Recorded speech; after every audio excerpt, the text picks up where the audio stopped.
Hi everybody, welcome back. This is Kim. Today's going to be a different kind of video. I'm going to go over this article with you that I read on the Doordash engineering website. It's interesting. I found this while I was researching, trying to find out if they were saying anything about all these outages and Doordash issues we've been having lately. But instead I got kind of just kind of deep in this engineering part of their website. And I found this article, which I found was interesting. How to get from salad to sushi in 3 moves. So it's only a 3-minute read. Let's go through it real quick. At Doordash, we want to make it as easy as possible for people to discover and order from great restaurants in their neighborhoods. As part of that goal, one fascinating problem we're tackling is how to create a personalized experience for each user on the Doordash platform by surfacing recommendations for restaurants and other merchants based on his or her order history. We've been experimenting with a variety of techniques for personalizing the Doordash experience. And though we've just scratched the surface, we're already looking for more ways to improve our models. For a recent hackathon project, we wanted to model the similarities between cuisines on Doordash, both to better understand the problem as well as to use this data to improve our recommendations.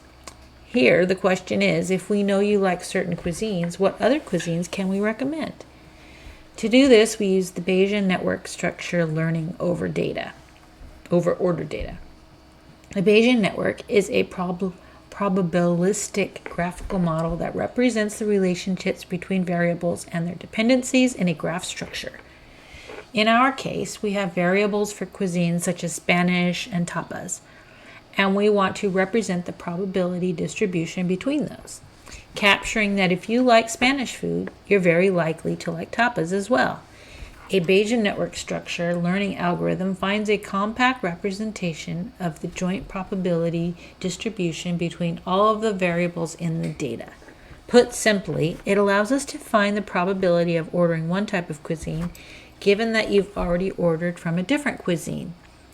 While using interventional data would allow us to get true causality,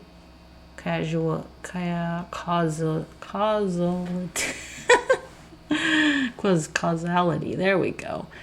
In this case, we can see the relationships between cuisines, but we can't be confident in the causality of the arrows. To learn the network structure, we used a hill climbing approach, which resulted in the graph below. You can try this technique on your own data using the BNLearnR package. While Bayes nets can represent inverse relationships, we only showed a positive relationship in the graph below. Let's see if I can zoom in on this a little bit. Okay, so here's the graph that they're referring to. From a quick look at the results, the graph shows some interesting relationships. As expected, if you like Italian, you're going to enjoy pizza or pasta. So here's Italian, pizza, and pasta.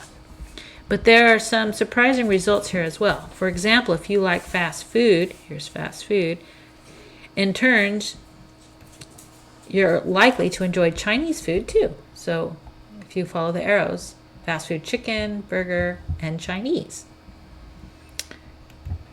In the future, we hope to use this type of model to determine which specific users should be informed about certain promotions or new restaurants. For example, if we want to feature a particular Thai restaurant, we can see here that it could be very relevant to anyone who likes Asian food. Let's see, where's the Asian food? Here's Asian, Japanese, Thai, Indian, and Korean. So if you like Asian, they're probably going to market these kinds of foods to you. Incorporating this type of information into our recommendation models could further be helpful for suggesting restaurants of similar cuisines. That doesn't make any sense. We're looking forward to implementing this kind of information to the Doordash recommendation engine to better personalize your experience on the service and make it easier than ever for people to order from new restaurants. Anyways, I found this interesting. So it was a very quick little read. I'll put a link to it in the comments so you want to look at the graph a little bit closer. Anyways, I hope you found it interesting. I did. So that's it for today. Please subscribe if you haven't already and give this video a thumbs up if you enjoyed it. Thanks so much.